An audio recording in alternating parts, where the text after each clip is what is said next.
प्रश्न एक फैक्ट्री के 75 प्रशिक्षित कारीगरों को दिया जाता दैनिक वेतन का माध्य ₹280 है, जबकि 125 अप्रशिक्षित कारीगरों का दैनिक वेतन का माध्य ₹150 है।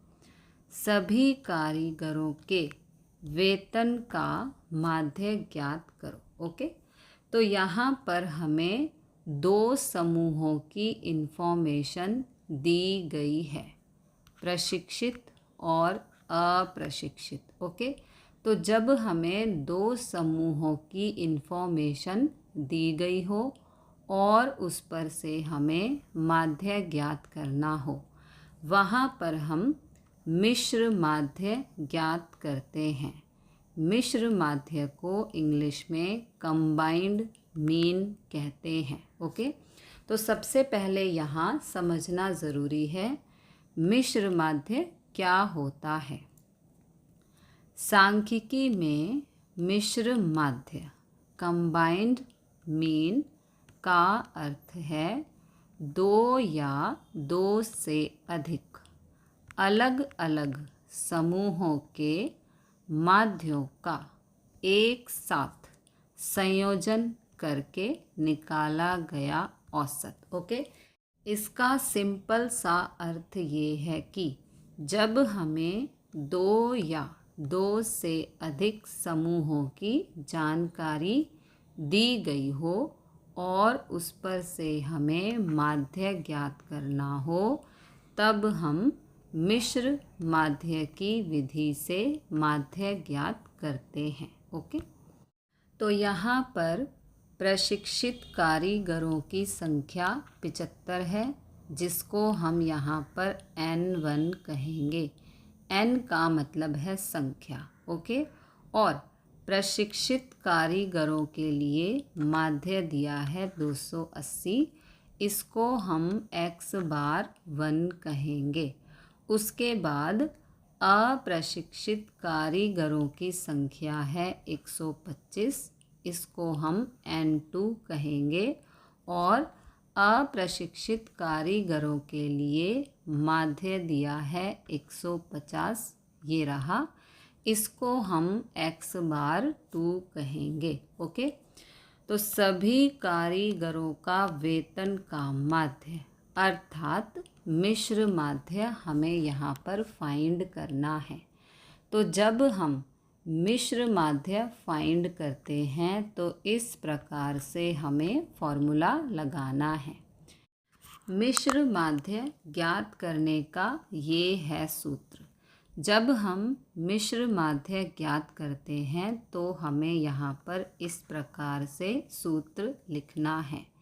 x⁻c, C का मतलब है यहाँ पर कंबाइंड मीन, यानी कि दो समूहों के लिए। ओके, तो मिश्र माध्य का ये है सूत्र।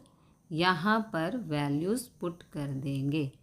N1 का मान है 75, ये रहा, गुणा x⁻1 का मान है 280, यहाँ लिखना है, प्लस उसके बाद है N2 का मान है 125, यहाँ लिखेंगे, गुणा में x⁻2 का मान है 150, यहाँ लिखना है, अपॉन में N1 का मान है 75, ये रहा, प्लस N2 का मान है 125, यहाँ लिखना है। अब कर देंगे सिंप्लीफाई। इन दोनों को गुणा करेंगे, ये आएगा, इन दोनों को गुणा करेंगे, ये आएगा, इन दोनों को प्लस करके 200, अब इन दोनों को प्लस करके ये आएगा, अपॉन में 200। 200 से इस संख्या को भाग करने पर 198.75 आता है। ओके, तो x⁻c यानी कि मिश्र माध्य यहाँ पर 198.75 है।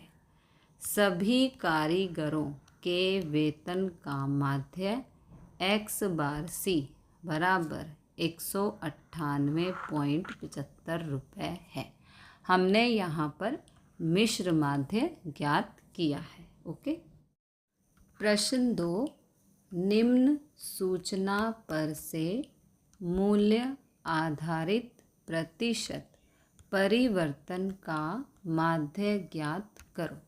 तो यहाँ पर इस प्रश्न में आप देख सकते हैं हमें यहाँ पर भारांक दिया गया है। ओके, तो भारांक दिया है, इसका मतलब ये है कि यहाँ पर हमें भारित माध्य की विधि से माध्य ज्ञात करना होगा। अब हमें यहाँ पर भारित माध्य की विधि से माध्य ज्ञात करना है, क्योंकि हमें यहाँ पर भारांक दिया गया है। तो सबसे पहले इस प्रकार टेबल बनानी है। यहाँ भारांक WI और मूल्य का प्रतिशत परिवर्तन XI दिया है। दोनों का गुणाकार करके WI XI प्राप्त करेंगे। यहाँ पर भोजन की वस्तु लिखनी है जो हमें यहाँ पर दी गई है। उसके बाद लिखना है भारांक यानी कि WI। WI का मतलब है यहाँ पर वेट ऑफ आइटम। ओके, जो भी हमें वस्तु दी है उसका वज़न, जिसको हम वेट ऑफ आइटम यहाँ पर कहते हैं। उसके बाद हमें लिखना है मूल्य का प्रतिशत परिवर्तन, जिसको हम यहाँ पर XI लिखेंगे। ये सभी हमें अवलोकन दिए गए हैं।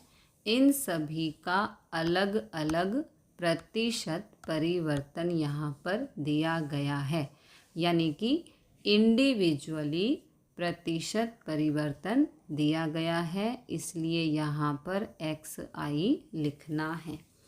अब हमें WI इंटू XI फाइंड करना है। ओके, यहाँ पर जो भारांक में संख्याएं दी गई हैं उन सभी का टोटल करके यहाँ पे लिखना है, जो है 32। ओके, तो अब WI XI फाइंड करते हैं। इसका मतलब है कि इन दोनों को गुणा करके यहाँ पे लिखना है, इन दोनों को गुणा करके यहाँ पे लिखना है, इन दोनों को गुणा करके यहाँ पे लिखना है, इन दोनों को गुणा करके यहाँ पे लिखना है, इन दोनों को गुणा करके यहाँ पे लिखना है। अब इन सब का टोटल करना है, जो है 3779। तो अब हमें यहाँ पर माध्य ज्ञात करना है। हम यहाँ पर भारित माध्य की विधि से माध्य ज्ञात कर रहे हैं, जिसका ये सूत्र है। तो यहाँ पर सिग्मा WI का मान है 32 और सिग्मा WI XI का मान है 3779। ओके, तो यहाँ पर वैल्यूज़ को पुट करना है। सिग्मा WI XI का मान आया है 3779, सिग्मा WI का मान है 32। इन दोनों को भाग करने पर ये आंसर आता है। तो वस्तु का मूल्य का प्रतिशत परिवर्तन यहाँ पर 118.09 है। ओके। प्रश्न 3, एक ऑफिस में कार्यरत 2 ऑफिसर, 10 क्लर्क और 3 चपरासी स्टाफ पिकनिक के लिए हिस्सा देते हैं। प्रत्येक व्यक्ति का हिस्सा निम्नानुसार सारणी में है। उस पर से भारित माध्य ज्ञात कीजिए। ओके, तो ऑफिसर ने दिए हैं 1000 रुपये पिकनिक के लिए। क्लर्क ने दिए हैं 500 रुपये। चपरासी ने 200 रुपये दिए हैं। इस सूचना पर से हमें भारित माध्य ज्ञात करना है। यहाँ पर हमें भारित माध्य ज्ञात करना है। ओके, भारित माध्य ज्ञात करने के लिए इस प्रकार टेबल बनानी है। यहाँ भारांक यानी कि WI हमें दिया है 2, 10, 3। ओके, इन सब का टोटल करना है जिसे सिग्मा WI कहते हैं। इन सब का टोटल है 15। ओके, नेक्स्ट, प्रत्येक व्यक्ति का हिस्सा जिसे हम XI कहेंगे। तो यहाँ पर 1500 और 200 रुपये है। अब हमें फाइंड करना है WIXI। WIXI का मतलब है इन दोनों को गुणा करना। ओके, 2 से 1000 को गुणा करना है, ये आएगा। 10 से 500 को गुणा करना है, ये आएगा।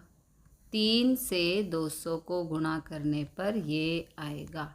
अब हमें सिग्मा WXI फाइंड करना है, यानी कि इन सब का टोटल जो है 7600। ओके, तो भारित माध्य ज्ञात करने का ये है सूत्र। ओके, भारित माध्य को हम इस प्रकार लिखते हैं x बार W। ओके, W का मतलब है यहाँ पर वेट यानी कि भार। ये है सूत्र। सिग्मा WIXI का मान है ये, सिग्मा WI का मान है ये, जो कि हमने यहाँ पर फाइंड किया था। ओके, 15 से 7600 को भाग करने पर ये आंसर आता है। भारित माध्य यानी कि x बार W का मान 506.67 रुपये है। प्रश्न 4, एक विद्यार्थी को 7 थियरी पेपर में प्राप्त नंबर यानी कि गुण का माध्य 62 है। 3 प्रैक्टिकल परीक्षा में उसके नंबर का माध्य कितना होना चाहिए कि जिससे संपूर्ण परीक्षा का माध्य 68 होगा। प्रत्येक थियरी और प्रैक्टिकल परीक्षा के गुण समान हैं। ओके, तो यहाँ पर हमें दिया है थियरी की 7 परीक्षा है, इसका मतलब N1 का मान 7 है, ये N1 है। ओके, थियरी में प्राप्त नंबर का माध्य 62 है, ये रहा। ठीक है, तो x बार 1 का मान 62 है। प्रैक्टिकल की 3 परीक्षा है, ये रही। इसका मतलब है N2 का मान यहाँ पर 3 है। प्रैक्टिकल के नंबर का माध्य हमें नहीं पता, जो कि हमें फाइंड करना है। प्रैक्टिकल की 3 परीक्षा है, यानी कि N2 बराबर 3 है। ओके, तो इसके अकॉर्डिंग x बार 2 का मान हमें फाइंड करना है। यहाँ पर दिया है संपूर्ण परीक्षा का माध्य 68 होगा। संपूर्ण परीक्षा का माध्य अर्थात मिश्र माध्य हमें यहाँ पर 68 दिया है। मिश्र माध्य को हम इस प्रकार लिखते हैं x बार c। c का मतलब है यहाँ पर कंबाइंड मीन। जब हमें मिश्र माध्य फाइंड करना है तो हम इस प्रकार से संकेत में लिखेंगे x बार c। ओके, x बार c का मान यहाँ पर 68 हमें दिया हुआ है। अब हमें मिश्र माध्य का सूत्र लगाकर x बार 2 का मान फाइंड करना है। ओके, मिश्र माध्य x बार c के सूत्र में उपयुक्त कीमत रखने से x बार 2 का मान हमें प्राप्त होगा। मिश्र माध्य के सूत्र को संकेत में इस प्रकार लिखा जाता है। मिश्र माध्य ज्ञात करने का ये है सूत्र। यहाँ पर वैल्यूज़ पुट करनी है। x बार c का मान 68 दिया है, n1 है 7, x बार 1 है 62, n2 का मान है 3, x बार 2 हमें ज्ञात करना है, n1 है 7, n2 है 3।